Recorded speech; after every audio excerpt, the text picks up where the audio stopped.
बिस्मिल्लाहिर्रहमानिर्रहीम। अस्सलाम वालेकुम नाज़रीन। पाकिस्तान में 2 जुलाई की तारीख और सुबह 8 बजे तक की अपडेट्स।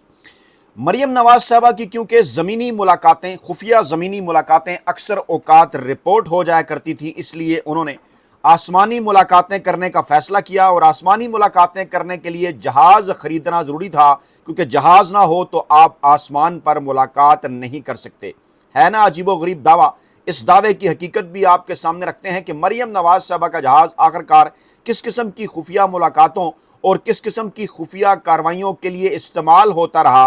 माजी में इस हवाले से मुतज़ाद दावे सामने आए, लेकिन 2 दिन पहले मरियम औरंगज़ेब साहबा के पंजाब असम्बली में बयान ने कि हाँ भाई, ख़रीदा है जहाज़। इस जहाज़ के हवाले से, खुफिया कार्रवाई के हवाले से, खुफिया मुलाकातों के हवाले से कुछ नए पहलू आश्कार किए हैं। इस किस्म का कॉन्फिडेंस, इस किस्म का एतमाद आपको उसी वक्त आया करता है जब आपके पीछे पाकिस्तान के असल हुक्मरान हों, आपके पीछे वो हैंडलर्स और सहूलतकार हों जो हमेशा से पाकिस्तान को गुज़श्ता 75 बरसों से ना सिर्फ चला रहे हैं, बल्कि यहाँ पर हुकूमतें बनाने और गिराने में अहम तरीन किरदार भी अदा करते रहे हैं। मरियम नवाज साहबा के चचा रावलपिंडी में मुलाकातें करने के हवाले से मशहूर थे। डिग्गी में बैठकर खुफिया मुलाकातें चौधरी निसार साहब उन्हें फैसिलिटेट किया करते थे, और इस रजीम के अंदर मलिक अहमद खान साहब का नाम लिया जाता रहा। वो जनरल बाजवा साहब और पाकिस्तानी इस्टेब्लिशमेंट के करीब थे। आप हमें बताएंगे कमेंट बॉक्स के अंदर कि मिट्ठू साहब कौन थे जिनके ज़रिए जनरल बाजवा साहब और मुस्लिम लीग नवाज के दरमियान मलिक अहमद खान साहब ने डील कराई। और क्या सिर्फ जहाज़ का मामला है, खुफिया कार्रवाइयों का मामला है, खुफिया मुलाकातों का मामला है कि आज मरियम नवाज साहबा और मलिक अहमद खान साहब बज़ाहिर हमें एक दूसरे के आमने सामने नजर आते हैं।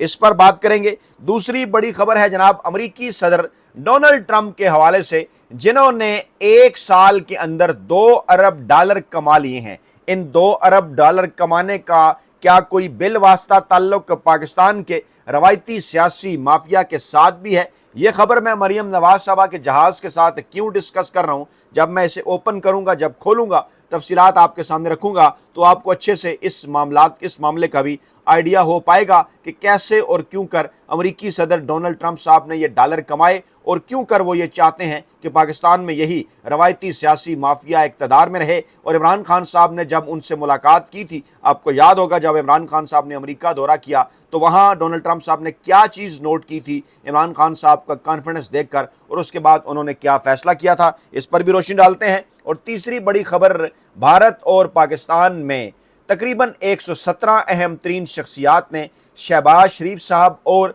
नरेंद्र मोदी साहब को एक सनसनीखेज, तहलका खेज, हैरान कुन ख़त लिख डाला है, जिसके ऊपर अगर अमल दरामद होता है तो पाकिस्तान के मुख्तदर हलकों की मुस्तकबिल की पॉलिसियों के हवाले से बड़े सवालात उठ जाएंगे, बल्कि माजी की पॉलिसियों के हवाले से भी बड़े सवालात उठेंगे। इनमें जनाब मोदी साहब को ख़त लिखने वालों में 56 पाकिस्तानी भी शामिल हैं, और इसके साथ साथ 61 के करीब ये दावा किया जा रहा है कि जनाब इसके अंदर जो है वो भारत के जो लोग हैं वो जनाब इसके अंदर शामिल हैं। इस मामले के ऊपर भी तफसीली रोशनी डालते हैं। पहले ज़रा थोड़ी सी बात जहाज़ के ऊपर हो जाए, क्योंकि कहा यह जा रहा था कि महंगे सरकारी तैयारे की ख़रीदारी पर पंजाब हुकूमत सवालात की जद में है, शदीद तनकीद की जद में है। अपोजिशन हो, माहिरीन हो, सहाफ़ती हल्के हों, इस फैसले की शफाफियत और ऐसे लग्जरी जेट की ज़रूरत पर सवालात उठा रहे हैं कि जनाब आपने आखिरकार ऐसा क्यों किया। और वसी तर तनकीद के बायस सूबाई हुकूमत जो है वो मजमूई तौर पर दिफाई पोजीशन इख्तियार करती दिखाई दे रही है। ये वो मैं रिपोर्ट कर रहा हूँ जो इससे पहले इंटरनेशनल मीडिया ने, DW ने रिपोर्ट किया कि दिफाई पोजीशन में है। तो आजकल फिर इस कॉन्फिडेंस की वजह क्या है? ये मामला 25 फरवरी के आसपास आया था सामने, और हिज़्ब इख्तिलाफ के अरकान ने एहतजाजन जो है वो कागज़ के हवाई जहाज़ भी उड़ाए, और जहाज़ फिर चिपका कर माइक्रोफोन्स के ऊपर इस जानिब तवज्जो जो है वो मबजूल कराई गई। और कहा यह पूछा गया कि जनाब जानना चाहते हैं पंजाब के 12.5 करोड़ अवाम के ये 10 से 12 अरब रुपए की ख़रीदारी किस मद से की गई, इसका मकसद क्या था, इसका चार्टर कहाँ है? अगर ये एयर पंजाब के लिए ख़रीदा गया है, जब सनतें बंद हो रही हैं, ज़राअत बहरान का शिकार है, बेरोज़गारी बढ़ रही है, लोग ख़ुदकुशियाँ कर रहे हैं, महंगाई अरूज पर है, اور चुंतखब वज़ीर आला मरियम नवाज साहबा एक लग्जरी तैयारे की खरीदारी अवामी तरजीहात से ये मुतसादम है। इस पर फिर तरह तरह के बयान सामने आए। पहले पंजाब की वज़ीर इत्तलात अज़मा बुखारी साहबा, जिन्होंने प्रेस कॉन्फ्रेंस के हवाले में उसमें यह कहा था कि ये जनाब एयर पंजाब के क़याम के सिलसिले की कड़ी है, यानी झूठ की आप हद देखें। और अब मरियम औरंगज़ेब साहबा कह रही है कि हाँ भाई, ख़रीदा है, जिसने जो कुछ करना है जाए, हमारे खिलाफ शिकायत कर ले। वो ये फरमा रही थी कि ये तो एयर पंजाब के लिए ख़रीदा जा रहा है, और फिर बाद में जब इस हवाले से तफसीलात सामने आती रही तो पता चला कि कोई वाज़े और मुअस्सर इसका जवाब सामने नहीं आ रहा। ख़रीदारी का तरीक़ाकार क्या था, समरी कब तैयार हुई, किसने इसकी मंजूरी दी और किस मद से इस रकम की अदायगी हुई। मौजूदा ये जो निज़ाम है इसमें यह जवाबदेही मुकम्मल तौर पर ख़त्म हो चुकी है, और ये जो शाह खर्ची है ये इस सोच की जो है वो गम्माज़ी करती है कि किसी किस्म का कोई ख्याल नहीं है, ना कोई चेक एंड बैलेंस है। अदालतों को तो इन्होंने घर की लोनियाँ बना दिया। पार्लियामान मुकम्मल तौर पर जाली है। जिनको अवामी मैंडेट मिला वो जेलों के अंदर हैं। जिनको अवाम ने बदतरीन शिकस्त दी वो अपने सहूलतकारों और अपने असल हैंडलर्स और मास्टर की वजह से इक़्तिदार में हैं, और जब उन्हें उनकी सपोर्ट है तो भला इनको जवाब देने की क्या ज़रूरत है। क्योंकि एक ऐसे वक्त में गल्फ स्ट्रीम G500 जैसा लग्जरी तैयारा ख़रीदा गया जब सूबा पंजाब शदीद मुआशी मुश्किलात का सामना कर रहा था, और ये जो अखराजात हैं ये हुकूमत की गलत तरजीहात को ज़ाहिर करते हैं। इसकी ख़रीदारी को खुफिया रखा गया, ख़रीदारी का तरीक़ाकार क्या था, और फिर इस सतह के top of the line business jet की फौरी ज़रूरत क्यों पेश आई। उनके बकौल खित्ते में किसी दूसरे मुल्क में ये माहिरीन ये बात कर रहे थे कि कोई सूबाई वज़ीर आला इस किस्म का जहाज़ इस्तेमाल नहीं करता, और फिर बाद में पता ये चला कि चंद हफ्ते कबल शुमाली अमरीका से लाहौर पहुँचा। 40 रोज़ तक लाहौर के अल्लामा इकबाल इंटरनेशनल एयरपोर्ट पर ग्राउंड रहा। फिर इसकी तज़ीनो आराइश की गई। फिर पहली परवाज़ इसने 6 फरवरी को लाहौर से मुल्तान की। फिर ये लाहौर से कोयटा गया, मियांवाली गया, सियालकोट भी गया, लेकिन कुछ पता नहीं चला कि ये कहाँ जा रहा है। 10 अरब रुपए का ये जहाज़ है, और इस पर लोग ये भी कहते रहे कि कम रेंज और कम लागत वाले तैयारे से भी मामला हल हो सकता था, जिस किस्म की उन्हें मामलात के लिए चाहिए था। लेकिन उसके बाद फिर पता चला वयाना भी चला गया ये जहाज़। तरह तरह की खबरें सामने आई, कभी हनीमून की खबरें सामने आई, कभी यहीं जनाब इसमें दोस्तों को सैर व तफरीह कराई जा रही है, कभी कुछ खुफिया मुलाकातों की खबरें आई, लेकिन कभी भी पंजाब हुकूमत इसके ऊपर कोई जवाब ना दे पाई। और जब जवाब सामने आया तो वो क्या था, हाँ भाई ख़रीदा है जहाज़। यानी ये है वो कॉन्फिडेंस लेवल जिसके पीछे हैंडलर्स और सहूलतकारों की मर्जी करार दी जा रही है क्या, लेकिन वाकई मामला ऐसा ही है। लोग ये दावा करते हैं कि पहले तो शायद ये मर्जी शामिल थी, लेकिन मरियम नवाज साहबा मुकम्मल तौर पर घेरे में आ चुकी हैं। इस्टेब्लिशमेंट से ताल्लुक़, करीबी ताल्लुक़ रखने वाले मलिक अहमद खान साहब एक बिल के मामले पर उनके आमने सामने हैं। उन्होंने ही उनका ये रास्ता आसान कराया इस्टेब्लिशमेंट के साथ, और इस वक्त बज़ाहिर वो एक दूसरे के आमने सामने नज़र आ रहे हैं। मरियम नवाज साहबा का ये फ़ैसला मुस्तकबिल के में उनके लिए खासा ख़तरनाक जो है वो साबित होता हुआ नज़र आ रहा है। दूसरा जनाब मामला जिसके ऊपर ज़्यादा बात हो रही है वो जनाब जो है वो पाकिस्तान के अंदर कुछ लोगों की जानिब से, पाकिस्तान की जानिब से, और फिर इसके साथ साथ जनाब कहा यह जाना चाहिए कि बल्कि पाकिस्तान और भारत दोनों की जानिब से, अहम तरीन लोगों की जानिब से जनाब जो है वो एक ख़त सामने आया है, और इस ख़त के हवाले से ये दावा किया जा रहा है कि जनाब इस ख़त के बाद जो सूरत हाल है पाकिस्तान के ताकतवर हलकों के हवाले से, उनकी मुस्तकबिल की पॉलिसियों के ऊपर कुछ सवालिया निशानात हैं। क्योंकि इस वक्त पाकिस्तान और भारत के 117 के करीब लोग ख़त लिख कर ये इस ख्वाहिश का इज़हार कर रहे हैं कि जनाब पाकिस्तान और भारत को अपने ताल्लुकात जो हैं वो बेहतर बनाने चाहिए। पाकिस्तान और भारत को 117 मुमताज़ शख्सियात एक दूसरे के करीब देखना चाहती हैं। 107 मैं उनके नाम भी आपके सामने रख देता हूँ कि जनाब बज़ाहिर ये ख़त centre for piece and progress का एक मुश्तरका ख़त है कि मुकालमा दोनों मुल्कों के दरमियान होना चाहिए।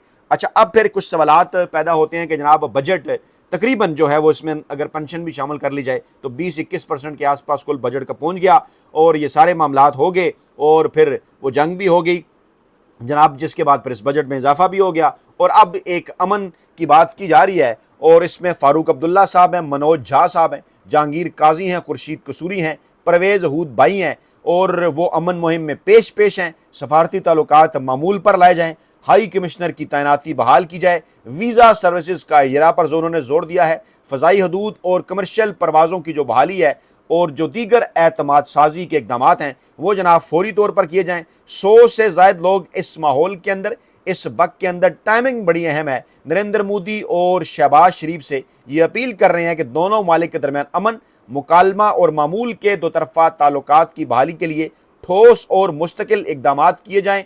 अच्छा, अब ये जो कशीदगी है दोनों मुल्कों के दरमियान, इसके ख़ात्मे का उन्होंने इसलिए भी इस ख़ात्मे की का जो है वो मुतालबा किया है क्योंकि इसके बायस जो दोनों तरफ के लाखों नौजवान हैं उनके लिए अपॉर्चुनिटीज़ ज़ाया हो रही हैं, खुशहाली की, महफूज मुस्तकबिल की।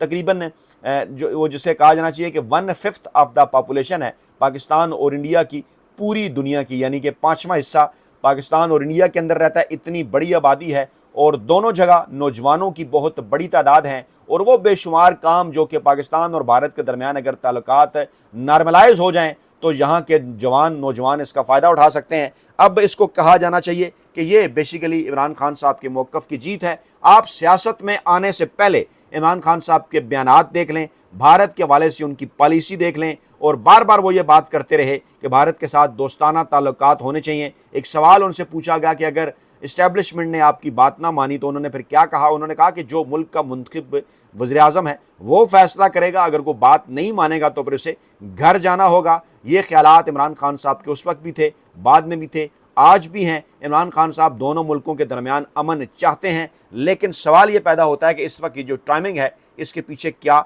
मकासद है। नेशनल कॉन्फ्रेंस के सरबराह फारूक अब्दुल्ला, हुर्रियत रहनुमा मीर वाइस फारूक, PDP की सरबराह महबूबा मुफ्ती, RGD के रुकन पार्लियामेंट मनोज झा, साबिक TMC वजीर, मौजूदा AJUP रहनुमा हुमायूं कबीर, पाकिस्तान के साबिक वज़ीर ख़ारजा खुर्शीद महमूद कसूरी, साबिक सफारतकार अशरफ जहांगीर काजी, रुकन कौमी असम्बली असफद यार भंडारा, जोहरी फिजिक्स सियासतदान मुसन्निफ परवेज़ हूद बाई के एतमाद साजी के इक़दामाल को बहाल किया जाए, बार्डर खोले जाए जनाब, तजारत शुरू की जाए जो सब कुछ पहले चल रहा था। नई दिल्ली और इस्लामाबाद में हाई कमिश्नर की तैनाती हो, वीज़ा सर्विस की बहाली हो, श्रीनगर मुजफ्फराबाद बस सर्विस की बहाली हो और दीगर सरहद पार रवाबित के मनसूबों को दोबारा शुरू करने का उन्होंने मुतालबा किया। अब जरा इस मामले को कश्मीर के साथ जोड़ कर देखिए और फिर अंसार अब्बासी की खबरें कि जनाब जो वहाँ पर जॉइंट अवामी एक्शन कमेटी है उसके ताने बाने बाहर से जाकर मिल रहे हैं, भारत से जाकर मिल रहे हैं। यानी जिस वक्त इंडिया पाकिस्तान के 170 लोग, अहम तरीन लोग ताल्लुकात को नॉर्मलाइज करना चाहते हैं तो अंसार अब्बासी जैसे लोग मार्केट के अंदर छोड़ दिए गए हैं जो ये प्रोपेगेंडा कर रहे हैं कि जॉइंट अवामी एक्शन कमेटी जो कि अवामी मुतालबात के साथ सामने आई है, जिस पर खुद वज़ीर-ए-आज़म आज़ाद कश्मीर ये कह रहे हैं कि ये जनाब को गैर आइनी गैर कानूनी मुतालबा नहीं, अपनों से ही गले शिकवे होते हैं। ये जो ख़त्म करने का मुतालबा है नशिस्तें, ये बिल्कुल जायज़ है, आइनी है, कानूनी है, इस पर बात हो सकती है। और अंसार अब्बासी साहब जैसे साहिबान ये फरमा रहे हैं कि नहीं जनाब इनकी डोरें जो हैं वो भारत से हलाई जा रही हैं। यानी ये सूरत हाल है कि गंद पहले डाल दिया जाए, इस किस्म की सूरत हाल बना दी जाए। अब ये सारा मामला बड़ा, इसके अंदर कुछ पुरसरारियत छुपी हुई है कि क्योंकि इस बात का पता था कि अंदाज़ा था कि ख़त लिखा जा चुका है, मंजर-ए-आम पर अब आया है, लोग चाहते हैं पाकिस्तान और भारत के दरमियान ताल्लुकात बहाल हों और अंसार अब्बासी साहब फिर मौसूफ इस किस्म की खबरें करने लग गए कि नहीं जनाब जॉइंट अवामी एक्शन कमेटी की डोरें कहीं और से हिल रही हैं। मकसद क्या है? ताकि इसी किस्म की टेंशन की सूरत हाल रहे, अमनो अमान ना हो। अमनो अमान होगा तो फिर मुल्क के अंदर जो कुछ हो रहा है उसके ऊपर भी आवाज़ें उठेंगी कि फिर तो ये नहीं कहा जाएगा कि मुल्क जो है वो हालत जंग के अंदर है। फिर पूछा जाएगा कि पाकिस्तान में जो हुक्मरान है क्या वाकई उन्हें को मैंडेट मिला था? पूछा जाएगा कि इमरान खान साहब क्यों कह रहे। अच्छा, फिर ज़रा अमरीकी सदर डोनाल्ड ट्रंप साहब का अंदाज़ा लगाइए कि उन्हें क्यों इस किस्म के लोग सूट किया करते हैं और क्यों वो अभी तक इमरान खान साहब के हवाले से आवाज़ नहीं उठा रहे। वो क्या करने आए हैं, वो किस किस्म का जो है वो सोच अप्रोच लेकर आए हैं। क्रिप्टो करेंसी के कारोबार से एक साल में उन्होंने जनाब कोई 1 अरब डॉलर से ज़्यादा बनाए हैं और ओवरऑल अपने तमाम कारोबार से जो साल 2025 के बारे में दर्ज कराई गई मालियाती रिपोर्ट है वो ये बता रही है कि जनाब सिर्फ क्रिप्टो करेंसी के कारोबार में मौसूफ ने 1 अरब डॉलर से ज़ायद रकम कमाई है और ये बेसिकली 927 सफ़ात पर मुश्तमिल इंकशाफात हैं। जनाब ये सेलिब्रेशन कॉइन्स नामी एक कंपनी ने 635 मिलियन डॉलर रॉयल्टी के मद में ज़ाहिर किए हैं और ये भी कहा जा रहा है कि ट्रंप मेम कॉइन के पीछे भी यही कंपनी है। और बताया यह जा रहा है जनाब के अमरीकी सदर डोनाल्ड ट्रंप साहब जो है वो उनकी जो आमदन है कम से कम 2.2 अरब डॉलर बनती है और इसमें वो तमाम तर मददें शामिल हैं। इसके अंदर स्टॉक एक्सचेंज भी शामिल है, इसके अंदर क्रिप्टो करेंसी भी शामिल है, اس کے اندر فیک نیوز کے حوالے سے کیسز کر کے مختلف میڈیا چینل اخبارات کے اوپر ان سے جرمانے کی مد میں لی جانے والی رقم بھی شامل ہے۔ یعنی آپ اندازہ کر سکتے ہیں کہ ایسے امریکی صدر جو کہ مال بنانے کے لیے آئے ہوں، کیوں نہ پاکستان کے اندر انہیں اس قسم کا روایتی سیاسی مافیا سوٹ کرتا ہے، اس قسم کا رجیم انہیں جو اس قسم کا جو رجیم ہے وہ انہیں سوٹ کرتا ہے کہ یہی حکومت رہے پاکستان کے اندر اور انہیں وہ استعمال کرتے رہیں، کبھی پاکستان بھارت کے معاملے کے اوپر، کبھی امریکہ ایران کے معاملے کے اوپر، کبھی پاکستان افغانستان کے معاملات کے اوپر، یہی جنگی ماحول ہو، اسی قسم کی چیزیں ہوں، حالات نارملائز نہ ہوں، ڈونلڈ ٹرمپ صاحب ڈالر بناتے رہیں، مریم نواز صاحبہ جناب جو ہے وہ جہاز خریدتی رہیں، پھر کہتے بھی رہیں کہ کون ہے ہمیں پوچھنے والا، اور جو اصل حکمران ہیں ان کی طرف بھی نظر نہ جائے۔ تو یہ تمام تر معاملات ایک ترتیب سے دیکھے جانے کے بعد واضح اور صاف اندازہ ہوتا ہے کہ پاکستان میں یہ جو رجیم ہے اس کے پیچھے نہ صرف امریکہ ہے، اور اس کے ساتھ ساتھ کوشش سردست یہی ہے کہ جناب اس رجیم کو برقرار رکھا جائے، لیکن آئندہ آنے والے دن کسی اور جانب اشارہ کر رہے ہیں۔ اپنا بہت خیال رکھیے گا، دعاؤں میں یاد رکھیے گا۔ نئی ویڈیو کے ساتھ جلد حاضر ہوں گے۔ اللہ نگہبان۔